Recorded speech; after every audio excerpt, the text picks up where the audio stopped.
The CGA Tour, a podcast unlike any other. Now your host, Calvin Alexander. Welcome back to the latest episode of the CGA Tour podcast. As always here, I'm your host, Calvin Glen Alexander. And this week, I am back. It's time to talk some football again. So it's time to talk the NFL draft. We just had the NFL draft wrap up for 2023. None other than draft guru, but the big draft fan himself, Patrick McDermott, that's for sure, is joining here. Patrick, how's it going? Going great, man. I love the draft. It is the best time of the year. It is the second Super Bowl. Only two teams get to play in the Super Bowl, but every team gets to draft. That's what I say. And all of these players are unproven. Some of them are proven at the college level. But they all have something to prove at the NFL level, which means they could all be busts or they could all be gems. And only time will tell. And that's the fun of the draft. You get a sneak preview of where your team could be this year, where your team could be in 3 years. There's hope for everybody. There's plenty of things to overreact to. There's plenty of numbers to look at, plenty of rankings. It's just the best time of the year. Well, you said every team gets to draft. The Dolphins didn't get their first rounder this year because they couldn't keep themselves from Tom Brady news, at least. But that's me poking fun at the Dolphins. Like I will poke fun at every NFL franchise this on podcast. You know, it's part of it here. No one. With that being said, here I don't think anyone necessarily like clearing away wins a draft the day where it's the Sunday after. We need 3 to 4 years for these guys to like figure out if it was a good value or not. I mean, was Will Anderson the best pick of the draft, or was, I don't know, his teammate there? Not, good Lord, I'm just losing it. But CJ, so we'll figure it out to get into it a little bit. Just off the top here, what was your overall like? Hey, like this is kind of my thoughts here following the draft, right? Yeah, first impressions. I mean, awesome first round. First of all, I mean that's where the bulk of your fun is on night one. Obviously, quarterbacks went 1-2. We kind of expected that. Bryce Young first overall to the Panthers. We're not going to go through every pick individually, but definitely some things that stood out. I mean, the Texans giant trade at the top. They had the number 2 pick, took their quarterback, and then traded back up from the 12th pick. To take Will Anderson at number 3. Will Anderson, I think, is the best player in this draft. Some people were looking over him because he was, quote unquote, a safe player. But to me, that's a great pick. A great pick is a safe pick. Nobody thinks Will Anderson is going to be anything but a defensive staple for years to come. And Saban absolutely pumps out excellent defensive players, especially. So I think the Texans did great. Some people were saying they really wanted Bryce Young, and there was talk they would even go defense with the number 2 pick. But I think they did the right thing. I think Bryce Young and CJ Stroud are really, really close. I think those are sort of 1A and 1B type guys as far as the top quarterbacks in this draft. Will Anderson is just an all-around great player. If you watch his interviews, he seems to have all the intangibles. Off the field, no concerns. 3+ year starter at Alabama. Had to win his playing time. Wasn't a big recruit at first, but eventually proved himself, and he deserves to go where he went. So if you're the Texans, I think you ought to be really happy. You got your offensive play caller, you got your defensive play caller, and the Texans, I mean, look out, they could win some games. I think they also had a really good draft overall, just, not just those top 2 guys. They still went and got some others, although those were their big 2 moves, obviously. So they ought to be really happy. I think the other big story is the Eagles. The Eagles, which, I don't want to just tread what most other people are talking about on the draft, but the Eagles went and got their guys too. I mean, they got their 2 Georgia guys. I'm not a fan of Jalen Carter's off the field stuff. That would give me a lot of concern moving forward. But you can't doubt his football ability, and they went and got him at 9, traded up to do so. And then they got, in my opinion, one of the steals of the first round, Nolan Smith at pick 30, another Georgia guy. Kind of small for a defensive end, but can't doubt his playmaking ability. And they already have guys at that position, so he could easily play a true outside linebacker for them and still get after the quarterback. So Howie Roseman is absolutely one of the best in the business, and he really showed that. Yeah, I got to say, the head scratchers here we'll get to in a minute, but the teams that did a really good job is the teams who always like find value, especially when it's situation. And the Eagles drafting a Georgia guy who has off the field stuff when they already have a bunch of his guys who have been his teammates, or a guy, and they have a guy they're drafting that was on the team with them last year. I know he was injured, had a pectoral muscle injury, but Nolan Smith is still really good value trading back in the first round, getting that 5th-year option on a guy as well too. Keep him a little bit cheaper if he does develop into be a superstar. That's always a great deal. You don't have to pay him as early. You can extend this Super Bowl run a little bit more too. And if a guy is going to have a bad time in the NFL because he's off the field stuff, you would go, okay, well, it's probably situational. It's probably because he didn't have a lot of friends in the locker room. It's, he has a lot of off the field antics. He still is like back home where he's from. He wasn't able to really remove himself from his previous lifestyle. With the Eagles, though, it's like, okay, hey, listen, like he's getting drafted into a room with a bunch of other guys that he knows extremely well. And those guys have proven to be great guys so far, led him to a Super Bowl this past season, and have proved to be a great defense. So he's now got to get with the program or not. This is okay, Jalen Carter, maybe best player in the draft, but off the field stuff. Now you go, well, now he's got no room to mess up. No plausible deniability of, I'm so sorry, guys. I'm just, I know I got a, DUI, or I know I got, whatever off the field stuff may happen. None of us, of course, wish that on anyone, but there's no excuses now. It's like, hey, you have like a group of guys around you that they're gonna coach you up to be the best version of yourself.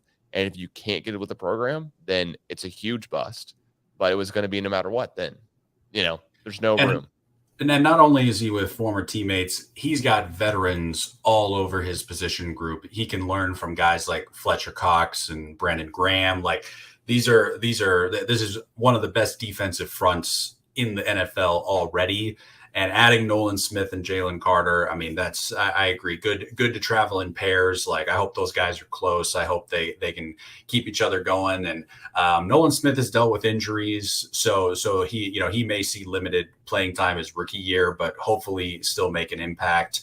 And going west from Philadelphia really quick, I want to really shout out the Steelers. Because I think the Eagles kind of got the headlines for having the best draft or making the best moves and all of that. The Steelers from top to bottom, especially in the first few rounds, obviously, the Steelers picked up nothing but great dudes. I mean, Broderick Jones in the first round, they need an offensive tackle bad. And they went and got the best one available. I love that pick. Joey Porter Jr. fell to the second round, and they took him there in the family. His dad played in Pittsburgh for years. So getting Joey Porter Jr., he fell much further than I thought he would. He was by far the best cornerback available at the time. So getting him in the second round was a huge get for them, as well as that's just going to absolutely electrify that fan base. They couldn't be more excited for that.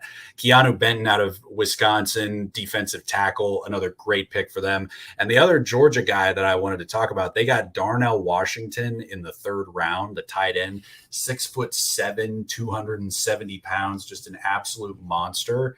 And I think that's a sneaky, really good pick. I think he's going to be a role player. He's going to be a guy that you're going to look to on third down quite a bit. Pat Freiermuth is a really good tight end in Pittsburgh. And Darnell Washington he's been injured, so again, he doesn't have to play right away, but he also wasn't the main target at Georgia. Brock Bowers, they have him there, and he was the primary tight end the last couple seasons. So he's kind of used to that role. And in a third round pick, he absolutely had the traits to be a second round guy for sure. But the Steelers going and getting him and taking a swing there, like they'll absolutely be able to use him in some way. I just think the collection of talent in those top 4 picks, I think the Steelers did an incredible job. And before we move on here, I also they didn't even pick till the 3rd round, and I'm going to stay in the AFC North. But a team to look out for having a great draft is the Cleveland Browns. The Cleveland Browns did not have a lot of picks, and again, not till the 3rd round, but they were not afraid to just pick up guys who fell. They got Cedric Tillman, the wide receiver from Tennessee, great wide receiver, 6'3", 215, big guy. He's not a Jalen Hyatt. He doesn't have Jalen Hyatt speed, but really good size and route running. I thought that was a great pick. And a Baylor guy, we'll talk a little bit about the Big 12's performance tonight, but a Baylor guy, defensive tackle Siaki Ika, who fell to them. I think that the Browns were just in the mode of, hey, we don't have high draft picks. We're not going to give up a bunch of stuff to move back into the 1st round or back into the 2nd round. And they just said, we're going to take the best players that fall to us. We're going to take the best players available. And I think that's what they did. I thought DeJuan Jones in the 4th round, the offensive tackle, a lot of people had him as a 2nd rounder. Like, these are guys that will absolutely play, and that the Cleveland Browns are not going to have to pay much. And got tremendous value on. So I think the Browns sneaky were very efficient drafters, let's say. I'm surprised on the Browns, but I'll get back to that in just a second. I want to ask about the Steelers, though. So everyone knows, if you listen to the podcast, I listen to a ton of the Ringers content, Bill Simmons, Ryan Russillo, a bunch of their stuff. So I read through today, kind of prepping for the podcast here, their draft grades. One of the things they had is Steelers A+. So they're right there with you on that one. We'll get to within the Browns here in a second. But why does a guy like Darnell Washington, who's 6'7", beast guy, when I watch the guy do anything on a football, this guy is literally, basically he's like the 7-foot center playing high school basketball against a bunch of, other high schoolers, right? Like, it doesn't come around all that often. You look physically dominant and just crazy. Why is he not like a 1st rounder? Why is he not one of the best tight ends? Is that because of utilization, or I know you mentioned that Brock Bowers kind of utilization in Georgia offense there. Is that injuries? You mentioned that as well too. Just what am I missing here with that? Yeah, there's definitely an injury factor. I have to look it up right now because I don't remember what the exact injury was, but he definitely has medical concerns. He had a foot injury. He actually had 2 foot injuries in 2022 that kept him off the field. And I mean, he's not your typical tight end, and like, tight ends are moving away from that direction. I think, Dalton Kincaid was the first tight end taken this year, and he's much more kind of in that modern vein of the hybrid wide receiver. Smaller frame guys that aren't necessarily asked to block. But I kind of think Darnell Washington is going to be that guy. And I mean, they risked very little to get him, getting him in the 3rd round. So I think it was a good pick. I do think, he was slated to go higher for sure. Definitely 2nd round. But it was mostly injury, I would think, that he dropped. And it was a really, really strong tight end class in general. The top 5-6 tight ends in this class will absolutely get playing time. And I think he was just lower on some guys' boards than others, and teams probably felt like it was pretty top heavy with the top guys in Kincaid and Michael Mayer. So I think, sometimes guys fall, and I think his was mostly injury, but maybe teams have a tough time seeing how to utilize him because he is such an unusual frame. And, you see there's crazy highlights of him at Georgia blocking downfield.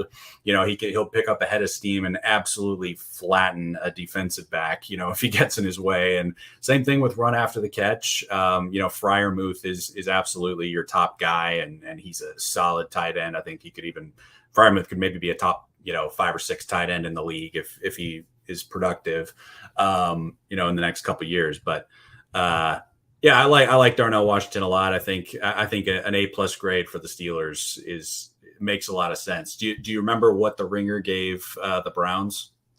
Yeah, that's what I was gonna look up here as well, because there were 3 A+s they It was the Steelers. So you got one there. It was the Colts, which I want to talk about here, of course, in a minute. And then the third one here was the Eagles. So we already touched on the Eagles. We already touched on the Steelers. I want to get to the Colts here, but I also want to get, of course, to those Cleveland Browns that, just they had a C+ grade from the Ringers draft. And it's basically just because, I mean, right off the bat, the first thing they say is because they didn't have a first round pick because of the Deshaun Watson trade and were relatively quiet over the first 2 days of the draft. And then it's basically like, I don't know, if you have only a couple picks in the draft, a grade of C+, like, okay, it must have been because they have higher grades on guys that you drafted that were, than other guys that you drafted, right? That were still on the board at your spot. It wasn't necessarily your moves because the Browns, they had round 3, 4, and round 3, 4, 5, and 6 picks. They didn't have a round 7, which whatever, but they didn't have a round 1 and 2. So there's not the high end talent. And the next question I have for you is, what did you think of the talent pool in this draft?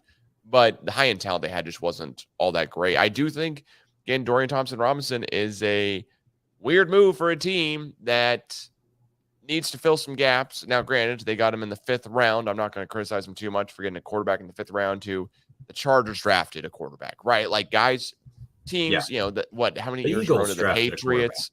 Yeah, how many years in a row did the Patriots draft a quarterback when they had, the GOAT Tom Brady on their roster for so many years, right? Like, you're drafting quarterbacks just kind of to draft a quarterback at some point. It's like, man, we had maybe the Browns we really thought this guy would go in the 2nd or 3rd round, but now he's here in the 5th, and we can get this quarterback in case Watson goes down with an injury again. Hey, you know what? Let's see what we got. Or hey, you know what? Get Dorian Thompson-Robinson.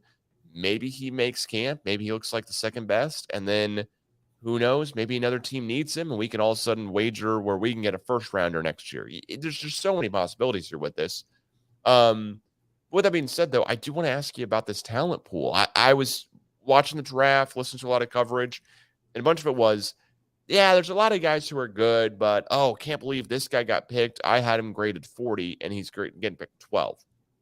Or other way around of, can't believe this guy is slipping so far. Darnell Washington's one of those guys, right? Will Levis falling out of the first round. ESPN had a 1% chance. No idea how they come with these stats. 1% chance he'll fall out of the first round. It's like, well, I would have said there's at least a 25% chance because the over-under was 4.5 on how many quarterbacks are going to select in the first round. So, he would have been the 4th, right? You would think. So, to hear 5 is kind of crazy. With that being said, what did you think of the talent pool this draft? Just because so many guys were all over the board, and it seemed like there wasn't a real consensus on the top 20 picks of the draft. Maybe top 3, but that was it. Yeah, I don't think it was that bad. I mean, it was definitely, it wasn't flashy. It wasn't the draft that gave you, Pro Bowlers everywhere. I don't want to mix up multiple years here, and I don't have it right in front of me, but the year where you had Micah Parsons up at the top, and he was many people had him the best player in the draft, and he fell to the Cowboys. But really, when you look ahead of him, it's like those are all fantastic picks ahead of him. Sauce Gardner, I think, was in that class. Like, you didn't have kind of these home run type guys necessarily. I think Will Anderson is that guy. But yeah, I think it was definitely top heavy within the position groups. Like, you kind of had your clear top corners in Devin Witherspoon and Christian Gonzalez. You had your clear top 2 tackles in Skoronski and Paris Johnson, although Skoronski went behind Darnell Wright, which was a little surprising. But you had your top 2 quarterbacks in Bryce Young, CJ Stroud. You had your top running back in Bijan Robinson. It's like you kind of knew who the big dogs were. And they for the most part went where expected. I think, Will Levis falling should not have been as big a story as it was. I thought Will Levis was the 4th best quarterback in this draft, and there was a pretty decent gap between 3 and 4. I like Will Levis. At the end of the day, he just turned the ball over too much, and some of it, he had a lot of really mystifying decisions with the ball in his hands, and that would make me nervous if I was an NFL GM for sure. So I don't really. Now, was he a first round quarterback? Yeah, probably. Like, he probably should have gone in the first round. I think it would have made more sense for somebody like the Commanders to go get him, or somebody that may not think they need a starter, but they probably will next year. Somebody who can sit behind, and just, or take some time and get ready. But he ended up in a good situation, kind of that exact situation in Tennessee. So Ryan Tannehill still has one more year. I think they're paying him like $30 million or something. So they're trying to get Tannehill out of there as soon as possible. But Will Levis will play. I think he's a bust, compared to these other guys. I don't think he's going to be a perennial, top 10 quarterback or anything. But I think the quality was fine. I think there's plenty of players out there to go get. That's why I think the Browns were kind of impressive, because I think they took what they got. They didn't pick till the third round, and they said, hey, these guys should have gone earlier. We think they're better than this. They may not fill specific needs, but let's add quality to our roster. And I think they just got great value in that way. There were a few positions that were definitely standouts. There were definitely 4 or 5 tight ends that were really standout. This was a great year for tight ends. Really good year for the defensive line in general. Both D tackles. In fact, more D tackles that were worthy of a first round pick than most other years. We'll get into that a little bit with the Cowboys. But those would be the standouts for me. But I think it was a pretty good class. There's no such thing as a bad draft. There's always going to be great college guys coming out, and you can't be too picky year over year, I think. Yeah, the other questions I have, like regarding the draft, are not necessarily talent related. Maybe they are, but they're much more fit related. And Will Levis, I think, goes into that. Like, Will Levis, if he had gotten drafted in the second round in the first 5 picks by the Browns, the Steelers, I mean, any of these, Chargers, you're wearing the shirt here, Cowboys, whatever, right? Like, then it'd be like, what's going on? Like Eagles. It's like, okay, why do they need Will Levis? They just re-upped, or, basically signed Jalen Hurts to a massive deal. But one of the guys that got drafted to a team that I'm very, very curious about, want to get your thoughts on, because he's a University of Texas guy. He's a great pick. I think he's a great running back, but you've seen more Bijan Robinson film and tape and all that type of stuff than most other people because of the Texas connection. I mean, excuse me for being dumb here, but like, is it really a good? I know Arthur Smith likes to run the ball with the Falcons. I know the Falcons have like a good running game, but they were good without him. Is that really an area of need? And good's a interesting word, right? Like, if I was them, I would have prioritized a lot of other things, on the team versus running back is my point. Yeah, I mean, I absolutely think that number 8 is probably too high to draft a running back. Like, I definitely see the logic there. Now it is easy because he was absolutely the best running back in this draft. A lot of people had him. I kind of thought he was a top 4 or 5 player in the draft. I think he is that good. The comparisons to LT need to start happening more, because he has a very similar running style to LT, and he doesn't go down. He broke more tackles than anybody else in college football by like 100. Like his last year. Like, he's a crazy, crazy runner. So fun to watch. All that is true. That being said, yeah, I think the Falcons have a lot of needs, and they could have easily gone elsewhere. But it probably comes down to, he was the top player on their board. They said, this guy is a game changer. He does like to run the ball. Their other option is Tyler Algiers. And I mean, technically they have Cordero Patterson, who is technically listed as a running back, but he's really more like a slot receiver. So he was used in the running game. But he's definitely going to get his. Like, Tyler Algiers is going to be shown the door, probably not traded, but he's going to be reduced to a rollback. Like, Bijan is going to get the bulk of this team's running game. Yeah, I think it was necessarily the smartest move?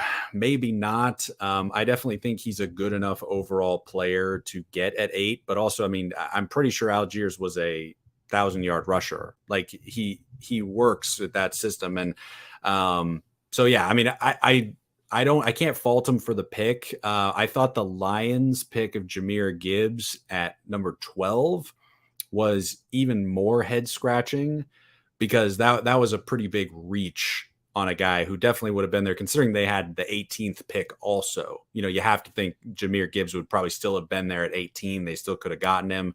And then they released, or they traded DeAndre Swift. Yeah. They traded DeAndre Swift. So that'll free up the running back room a little bit for Gibbs, but they still have David Montgomery, the former Bear. So yeah, the Lions made me scratch my head quite a bit more. Especially since their other pick, Jack Campbell, they also probably could have gotten in the second round. So the Lions definitely got plenty of talent just because they got so many picks in those first few rounds. So the Lions definitely added a ton of talent to their roster. But I'm not sure the way they went about it made much sense. Some other teams like the Eagles or the Texans or the Cardinals, they kind of put on a clinic about how to move in this draft, and I'm not sure the Lions did. The Lions may have they made me question their front office just a little bit, although you can't really argue with, you know, they got good players for sure. But if you look at kind of what they did and where they went, I didn't love it. Yeah, the Jahmyr Gibbs pick is weird because you just signed David Montgomery, like you just paid him. You know, and then you're trading away a running back the next day because you're almost like, crap, we're getting all this flack of not having 3 running backs when maybe that was their move. Who knows? I mean, they have Jared Goff at quarterback. What have great numbers last year, but when has that really been truly consistent with Jared Goff? You know, year over year, there's a reason why he was traded for Matt Stafford. You know, I mean, when you trade a guy away, you have in your room, you usually do it for a reason, as the Rams did. But this segues over a little bit to the Rams. Rams drafting Stetson Bennett. I mean, you're seeing a lot of Georgia guys, come off the board here. He is not the first. It's bizarre to me that he went round 4, right? I mean, you watch Stetson Bennett play football and you're like, listen, this guy, he's accurate when he has a 5-star front, offensive line, 5 stars everywhere around the board. I'm not saying you and I can just be Stetson Bennett out there. Like, the guy who's put in time, effort, and work like no other. But he's also 25. Like, he doesn't have, like, much, like, when we were about 25, I'm sure we were like, we've got the whole lives ahead of us, and we do still. But point being, your NFL career, 35 is kind of like we're pushing it. We're pushing the years here. If you're 21 and you're Stetson Bennett, it's like, all right, like, maybe we can level up some, get some size or whatever. But 25, you're going like, okay, so how much older are you than Trevor Lawrence, who's been in the league for 2 years? How much older are you than all these other quarterbacks who have already done all this stuff? And you have basically 10 years left of football, more or less. I mean, hey, Brady played till 46? So, then again, that's the anomaly. What are your thoughts on guys who get drafted at this age, really? Because the Stetson Bennett one, I like to hear your thoughts on, but that's not really the question here at the end of the day. Yeah, I mean, Stetson Bennett, he's never going to be an NFL quarterback. I also was mystified that he got drafted whatsoever, let alone drafted in the 4th round. Yeah, anyone could have played quarterback for that Georgia team. Credit to him. He was a veteran. He played smart football for the most part. But I think he got exactly as much credit as he deserved for winning back-to-back championships, which is not really that much. I think the rest of the coaching staff of that team is incredible. Their recruiting was incredible. Their defense was incredible. All their playmakers incredible.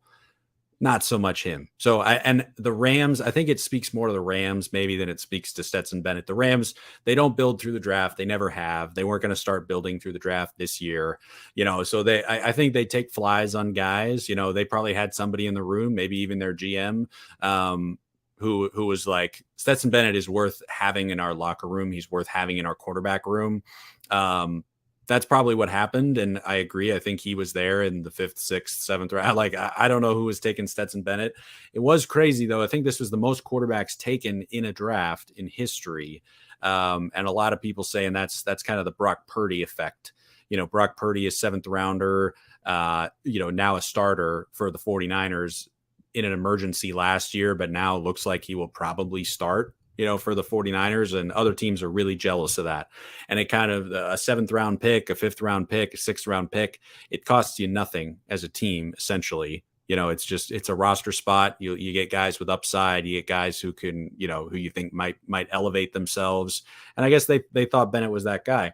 If you're talking about age as a quarterback issue, I think Hendon Hooker would be, a better comparison there, or a comparison, because Stetson Bennett, I mean, he's Bryce Young's size with none of his NFL traits, so that's his size is not going to be a make or break for him. It's just what it is. But Hendon Hooker is also, I believe, 25, and he went in the third round. He went to the Lions. Again, we're back on the Lions, but Hendon Hooker is much more of a legitimate quarterback than Stetson Bennett. And Hendon Hooker, I mean, Jared Goff played really, really good quarterback last year, and they are paying him a lot. I think he's their highest paid player. But Hendon Hooker is somebody who could play football in the league. I could see Hendon Hooker being kind of a Teddy Bridgewater guy who maybe may not be a franchise quarterback, but I think he'll definitely start some NFL games. And, if Jared Goff goes down with injury, Hendon Hooker is a guy that you could probably plug and play. Like he's going to work hard in practice. He's got a lot of experience. And he does have, and maybe not an NFL sort of passing tree arm, and the elite reads and everything. But Hooker's a guy that can make it in the league. I mean, we think back, speaking of old quarterbacks, we can talk about your Oklahoma State Cowboys with Brandon Weeden, I guess close to 10 years ago now. But Brandon Weeden comes to mind as a guy who you draft as an old, a relatively old quarterback. And that's kind of the biggest question mark about him, and Hendon Hooker had some injuries, but I see a comparison there too. Yeah, I was going to say real quick here. I asked a Browns fan that I now work with a little bit here, and I was like, which was the biggest bust? Which was the worst quarterback drafted, or worst quarterback left, kind of taste in your mouth type of feel. And I was like, in my head, I'm like, okay, is it Johnny Manziel or Brandon Weeden? In my head, before I ask him, I'm like, it's gotta be Manziel. Manziel, come on, easily. She immediately goes, no, Weeden, because he got stuck under the American flag. It was just so goofy, running out. And I was like, what? And I had to Google this whole thing. I was like, what happened? So anyways, but yeah, Weeden was 30 when he got drafted, or really close to it. And he got drafted in the first round. And no one's really talking about this today. Of course, he played for the Browns. So he was one of their, list of 7,000 quarterbacks they've had and tried and hasn't worked out with. Baker Mayfield's also one of those guys. But I'm, making fun of you every chance I get here. But still, I also want to ask you now, because we're staying on the quarterbacks, I want to ask you, Anthony Richardson goes 4 to the Colts. I have a lot of thoughts. Will Levis going second round to the Titans. I think both those are great fits because they can come in now. They could both compete for the job. They can both be on an NFL roster here, or they could not start week 1 through 12 and still have time to develop.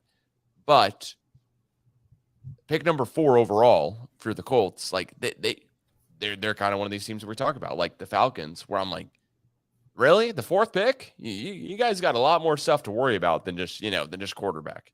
What are your thoughts on those guys and their respective teams? And which one are you like, hey, you know what? I think Richardson, everyone's heard it. 13 games played in college, hasn't looked consistently great, but has some times here and there where he looks incredible, and he has the best NFL draft, combine report ever put to man. Type of just crazy numbers, 4.4 40, 250 pounds almost. It had broad jumps, crazy, et cetera, et cetera. But Will Levis is also eating bananas with a skin on it and also kind of being a goofball out there. And with doing mayonnaise, some other stuff. Mayonnaise in his coffee or something. Yeah. Yeah. And he's also doing some weird stuff too. So of those two guys here, what are your real thoughts here? Because Bryce Young, CJ Stroud, I think it's just going to be TBD, and both of them looked good. But what are your thoughts on the other two quarterbacks who got drafted here real high? Yeah, I probably 4 seemed high for me on Richardson, but I understand there's almost 2 draft philosophies. If you need a quarterback, you draft differently than if you don't need a quarterback. And the Colts absolutely need a quarterback for the future. I mean, if Richardson doesn't start, which it's if he had been drafted by somebody like the Seahawks or the Raiders or someone like that, or the Titans, someone who has a starter now that he could sit behind, that would have been an easy, perfect landing spot for Anthony Richardson. He may have to start sooner than that for the Colts, which wouldn't be my first choice. They do have Gardner Minshew, who played pretty well, at times very well for the Jaguars. So he's on a 1-year deal. They also have Nick Foles on a 1-year deal, but frankly, I don't even know if he can play quarterback at this point. Like he's a big name, but I don't know if you probably don't want Nick Foles out on the field. So Richardson, I mean, he will definitely play this season. He is absolutely a boomer bust. Like, you just don't have a lot of tape on him. You hope for the best. You see the traits. It just comes down to your philosophy. And, the Colts definitely decided, we're taking a quarterback. We need a quarterback. We're getting one in the draft. And they took the best guy that was there at quarterback. So I can't really fault him for that. Like, he's a big swing for sure. He's a big swing. I don't think he was a top 10 player in this draft. The lack of reps is definitely a concern. But he will excite the fan base for sure. He's going to be big for that team. And I think it'll sort of be, not, again, we try not to shout out OU on this show, but when Baker Mayfield made his first start, on Monday Night Football in like week 4 or 5 or something against the Jets, or maybe he didn't even start the game. Maybe he came in, but anyway, his sort of his coming out party with the Browns, whenever that happens for Anthony Richardson, it's going to be must-watch TV. It's going to be really exciting. So that's really good for a franchise.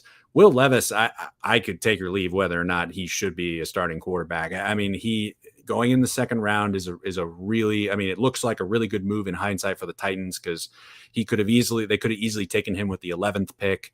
They went with the bigger need. They got Skoronski, who's a great offensive tackle. He could play guard. We'll see. But the Titans, the fact that they wanted a quarterback and they were able to get one of the top guys in the second round, even if I don't believe in him personally, I think that's a good move. I think Will Levis, I mean, he did everything he could to create as much smoke as possible before the draft. It definitely worked like a charm. He was not an Aaron Rodgers type player where he started dropping and more teams passed and passed. It really just came to it. Like, all the teams that needed quarterbacks were up at the top. And once they didn't take one, it was either trade up to get Will Levis, but nobody felt like they needed to do that because he kept falling. And sure enough, he fell all the way to the second round. So I think teams knew what they were doing in that regard. Like, I don't buy all the smoke, him posting all the workout videos and the guns out pictures and everything, like just trying to keep his name in the news. And it absolutely worked. A lot of people really like him for that. Not really my favorite thing for my quarterback. So we'll see. He did okay in college. He's got a big arm, obviously. So, but I'm not a big fan personally. I don't think he's going to do a whole lot. I think the Titans, Malik Willis, you don't love what you saw from him, and Tannehill is a money pit at this point. But so we'll see what they do. I mean, they're getting a new stadium. It's exciting for the franchise. I think they would have been really happy if they could have gotten Richardson, sort of more of a big swing type guy that, swing for the fences, just see what happens. Will Levis is a little bit boring to me as that type of pick. I totally agree there. I think Richardson's the flash guy, and Levis is the guy who could be a Tannehill type of guy, at his peak. Could be a Tannehill type of, but then again, that's why I'm always asking, because I like to hear my points reciprocated. I like to hear people who agree with me, of course. The other couple questions, of course, Chargers. You're wearing Chargers shirt. They drafted a ton of TCU guys. In fact, they drafted 2. Yeah, of course. They drafted 2 TCU wide receivers. What's going on out there at SoFi Stadium, Chargers land? I mean, I know the Rams play there too. No, it can be Chargers land. I like their picks. I mean, I think they drafted for needs. I mean, the Mike Williams is signed, Keenan Allen is signed, but the next couple of years they're going to be paying those guys a ridiculous amount of money, and they're not going to last forever. I mean, I love their first pick in Quentin Johnston from TCU. I mean, he was great. They were super happy to get him at 21 to kind of keep on that run of wide receivers that ended up happening. But they did fine. I like their draft. I do, just looking at the list of guys. I don't think they got like tremendous value necessarily, but I do think they drafted well. Their guys are just going to get really expensive. The Chargers they need good young players. They're about to tie up a huge amount of money with Justin Herbert in the next year or two. And like I said, Keenan Allen and Mike Williams are very highly paid players along with Joey Bosa. So they just need young, cheap talent. They did get two linebackers. And by the way, not only did they get the two TCU receivers, they also got their quarterback, Max Duggan, in the last round. So they're just taking that whole TCU, playoff team. But I really like the two linebackers. One thing on that is, Go ahead, yeah. is that one thing on that is that, every single team tweets out and Instagrams out, videos of all these great plays that their offense is making whenever they draft a wide receiver, and it's like, oh, Quentin Johnson, can't believe we drafted him. It's like great, all type of stuff, especially since the draft. And then it's like, okay, you know what? We got Darius Davis too. It's like, great, all type of stuff. Now they can go back and just reuse that exact same clip because it's the quarterback who's throwing them the ball. But anyways, go ahead here. So true. Yeah. Efficient for the social media team for sure. But they definitely got a steal in Dion Henley out of Washington State. And second round guy in, give me a second on the name here. Tuli Tuipulotu from USC. He's a guy that stood out to me in the combine. And I didn't watch him play much, but I saw him doing drills in the combine for some reason. I remember I sent it to my, some of my group chat with some of my draft buddies, but I was like, hey, look out for this guy. And so it's cool that the Chargers got him. I think he just looks like a football player. He plays really well, tackles well. So, I think the Chargers had a good draft. All right. You know what? I mean, always good to hear. Both of us got some Chargers fandom in us for sure. Definitely some Chargers apparel still in the closet. With being said here too, Ravens finally signed Lamar Jackson. Yeah, I know this is draft news only because it happened on draft day. What did you make of the timing of Lamar getting signed to a huge contract a couple hours before the draft, where this will be probably like a first take segment on Monday, because there was so much about Lamar. He's an MVP guy. He's his own agent, et cetera, et cetera. This won't go under the rug or anything in the type of news cycle. It will still definitely get talked about. But what'd you make of the timing? Because it just seemed odd to me. Yeah, I think it was an effort to just know where they're at going into the draft. And I don't know anything that was happening behind the scenes there. I don't know if this proposal was out there for days or weeks or anything, and it just needed to get finalized. I don't know how any of that works, especially when he doesn't have an agent.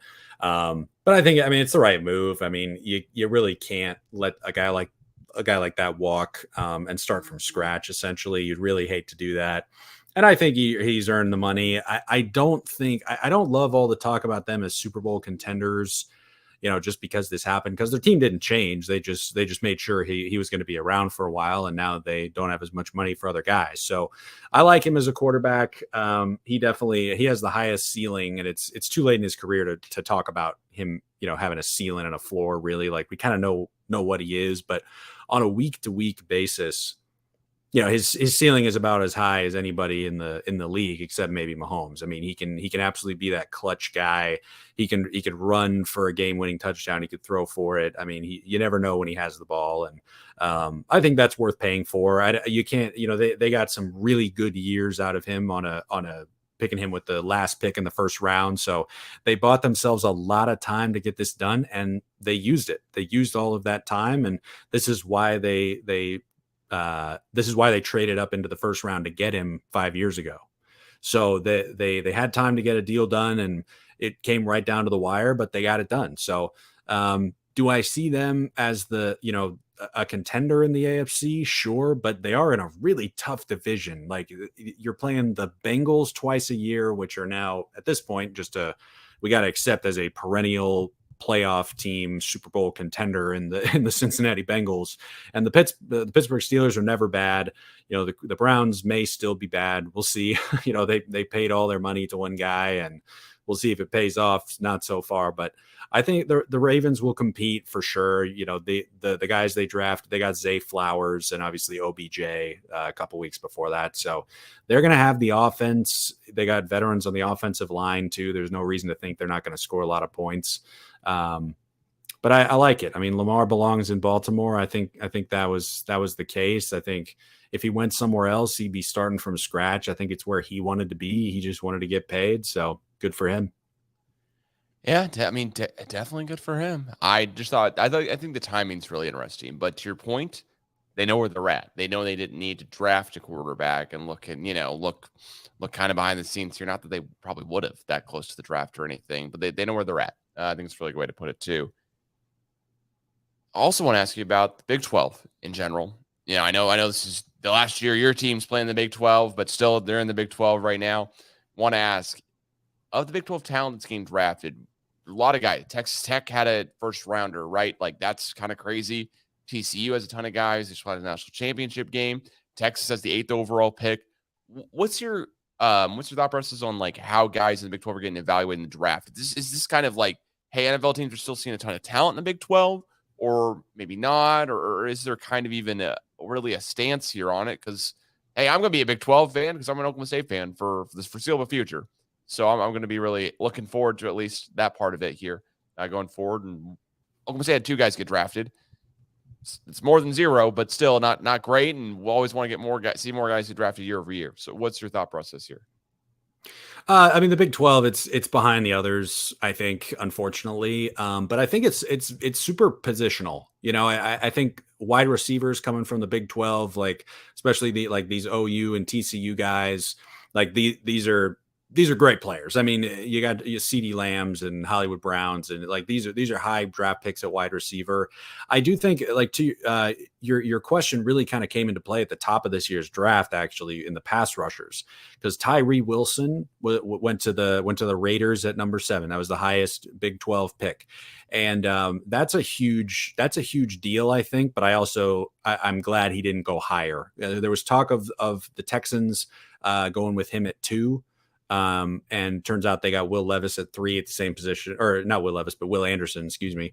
But there was a lot of hesitation about Tyree Wilson being from the Big 12. Like, he looks great on tape, but he's pass rushing against, the Kansas offensive line, or, the Kansas State offensive line, the Baylor offensive line. You're going to say Oklahoma State. I feel like you're going to say Oklahoma State there, but yeah, it's all right. I wasn't going to say either of us. It's okay. But that is a concern, because those aren't NFL guys. It's the difference between, drafting Paris Johnson at offensive tackle when he's going against the likes of like Aiden Hutchinson, Ohio State pass rushers.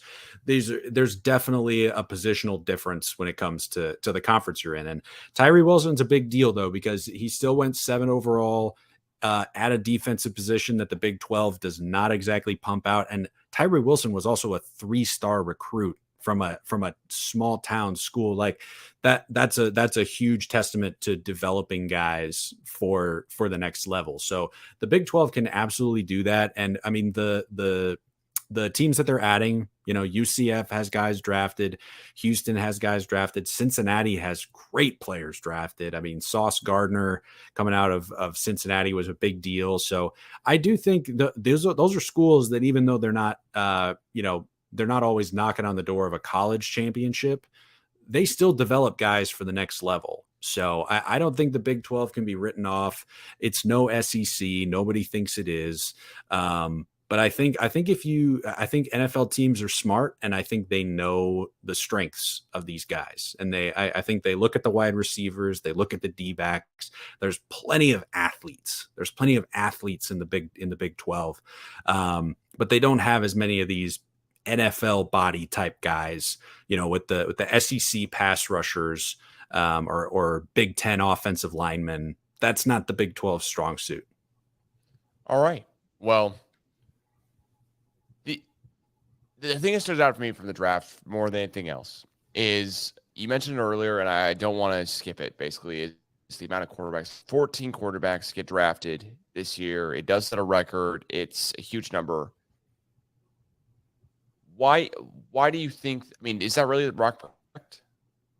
I mean, is there anything more to like guys going, you know what? Like, why not? Like, hey, if we need our third string quarterback, right? If the Chargers are like, you know what? Like, okay, Chase Daniel comes in, Easton Stick, all right, Max Duggan. The Chargers are not going to carry 4 quarterbacks, and I mean, almost no team does. But is it a thing where, hey, you know what? You just never know at this point. You always want to be able to have that a guy who can help out, because at the end of the day, the Niners run their 4th quarterback this year in the playoffs. But is there anything more to it than that, really? Yeah, I think the other thing is experience. I mean, game experience with these guys is big time. I was, some of these late round quarterbacks that were taken. We already touched on Stetson Bennett. We already touched on Max Duggan, DTR, Dorian Thompson Robinson. I mean, that's another guy, and Clayton Tune out of Houston got drafted. These are guys with at least 2 years of starting experience, sometimes 3. And these are guys that you're drafting for their ability to plug and play and make football plays. I mean, it's not guys that have elite arms or guys that make, down to their 4th read on every passing play, but these are guys that generally understand the game of football and have a game awareness. And Brock Purdy, you can call it the Brock Purdy effect if you want, but that's not my term, but Brock Purdy's just had the most success out of any of those type guys. So they're going to try to replicate that. But Brock Purdy was the same way. I mean, Brock Purdy started 1.5 million games at Iowa State. So, that I think teams are just starting to value that more. And then he shows up to the 49ers and for the most part makes mistake-free football. He doesn't make incredible throws. He's not going to win you the game by himself. But with the exception of that playoff game, he was serviceable as a quarterback, and unless he's up against a really elite defense, he can still kind of control the flow of the game. And I think a lot of guys are hoping these guys will at least bring some stability, because the last thing you want with a backup situation, the guy that comes to mind is Jordan Love, who, former backup, now looking like the starter.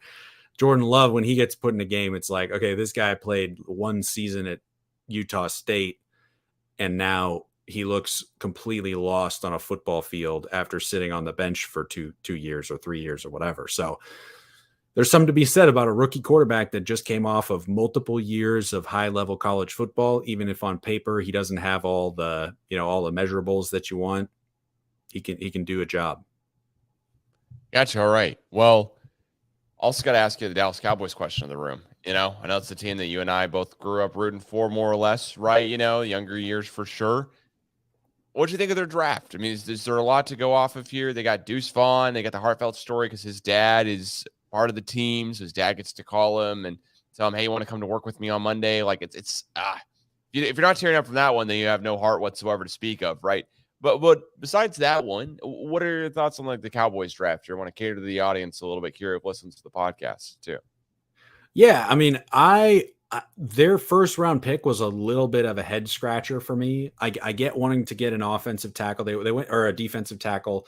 They went and got Mozzie Smith out of Michigan, who I think, they like the traits there. I mean, he's a giant guy, 325 pounds. And I mean, I like the player. I thought it was a reach to get him. And I think I really like the Clemson defensive tackle who was still on the board, Brian Brzee. I love his story, and he was the number 1 recruit out of high school. This guy's played a ton of football, also had family tragedy. There was a lot going on with Brian Brzee, and he would have been a cool guy to have on the team at that position. But the guy I'm excited about is DeMarvion Overshown from Texas. Obviously, I'm going to be biased in that regard. But he's a guy who he's actually the last guy from the class that I was there as a recruiting intern for. So he was in the same class as BJ Foster and Caden Stearns, who's now in the NFL. So they were sort of the trio of safeties in that class, and he ended up moving to linebacker, Agent Zero, we call him. So really excited that he's a Cowboy, absolute motor to the football, plays with just a ton of energy, and he's going to learn how to be an NFL D-back and linebacker hybrid in some way. So, and I agree on Deuce Vaughn. I mean, he does not have NFL size. You know, he's what, 5'5", I think. He's tiny. But he gave a lot of defenses fits in the Big 12, you know, and I love the story with his dad and the scout. I heard they say he wouldn't grade his son. You know, he didn't want a conflict of interest. He wouldn't turn in a scouting report. He was like, someone else has to handle this. And then they end up drafting him. So that was cool. You know, we got our tear jerker, but you know, we'll see what Deuce Vaughn does. I don't know if can you play running back in the NFL at 5'5"? I don't know. We'll see. I mean, maybe you kick returner or punt returner. I just, you know, I don't think you can play slot receiver. I don't think you can play back. I don't think you can play a lot of spots in the field unless you're running a 4-2. And last I checked here, he might be running something that fast, but 5'5" is not. I never want to take a guy down until I see him in the NFL. So we'll see. There's so many different things here. There's all these edge guys who are getting drafted who are smaller than we've ever seen before, getting picked higher and higher. You know, so the NFL is clearly going a little bit more athleticism wise and less bigger guys. But it's just one of those things where at the end of the day, I like a lot of the picks and I hate a lot of the picks. But Deuce Vaughn's one that I want to leave as is. I don't want to say, hey, Deuce Vaughn's going to be great or Deuce Vaughn's going to be bad just because of his height and his size. The guy has been 5'5", and we don't see guys who are 5'5" making in college. So why couldn't he make it in the pros? You know, I mean, we see all this athleticism, all this skill, all this whatever, player. And it's like, yeah, and it's like, all he right, doesn't like care that he's 5'5". He's a great football player. Yeah, and for all dudes and purposes here, like he's probably not growing. He's probably not getting any taller. He's 21. But then again, he's not 25 with like 5,000 years of experience on him coming out of college either, where it's like, oh man, really, what are you doing? It's like, it's a 6th-round pick. See what we got. Having a great story. And then the worst thing that happens is that he joins the Cowboys coaching staff later on or something, you know, just like his dad does. And he's like one of the best coaches ever because he had to go through all this adversity. So he's able to coach up guys like no other. You know, I mean, that's generally like some of those stories, you know, at the end of the day, I hope hey, as a Dallas Cowboys fan still to this day, basically because my dad loves watching them and I love watching them with him. But I hope Deuce Vaughn takes the Cowboys to win a Super Bowl. I mean, that would be an incredible story. That'd be like the coolest story ever, right? So never against it. But then again, there's generally speaking a reason why guys like this don't work out. There's generally speaking a reason why guys like Anthony Richardson could be a Cam Newton, but that's the best possible they could ever be because the height, size, and skill level, it's like, all right, how many times is a quarterback going out there and you're like, you know what? Oh my gosh, cannot believe he had such a long jump. Like, no, not necessarily talking about the broad jump. I mean, sometimes we're talking about the speed and athleticism, but like, we're not really going in on, oh my gosh, cannot believe this running back can bench 700 pounds. It's like, all right, like cool. Like, but very cool. Jalen Hurts was not getting drafted in the 2nd round and was not getting hired because he can squats, 6 plates, right? Like he's getting drafted that because he's a damn good football player. And that's why Deuce Vaughn's getting drafted. It's not because of anything, because of he's not going to not get drafted because of the height and size here. But I think I'm overstating my point. Great story. Let's see where it goes. 6th rounder later, it's great if you make it past training camp, honestly. Yeah, and that's one of those things. Now following like spring football, a lot of these guys, it's like, all right, like USFL and XFL have the rights to these guys if they don't make it in the NFL. And it's like, all right, well, both of the spring leagues are hoping that, you know what, like next year, these guys will be on their rosters, be able to see how they do and whatever. But these guys are going, we just want to still be, we want to keep it at that level. We want to keep it as the top level, see how we can do. Because the NFL is just one of those leagues where there's so many players that there's not really a AAA, or a AA or a single A of NFL. There doesn't need to be, because every single year there's just a pool of guys. There's 250 picks, and some are still going, well, it's not enough picks because Brock Purdy got drafted last in the NFL draft last year and started in a playoff game. There should be more picks. There should be worse guys than Brock Purdy. You just never know.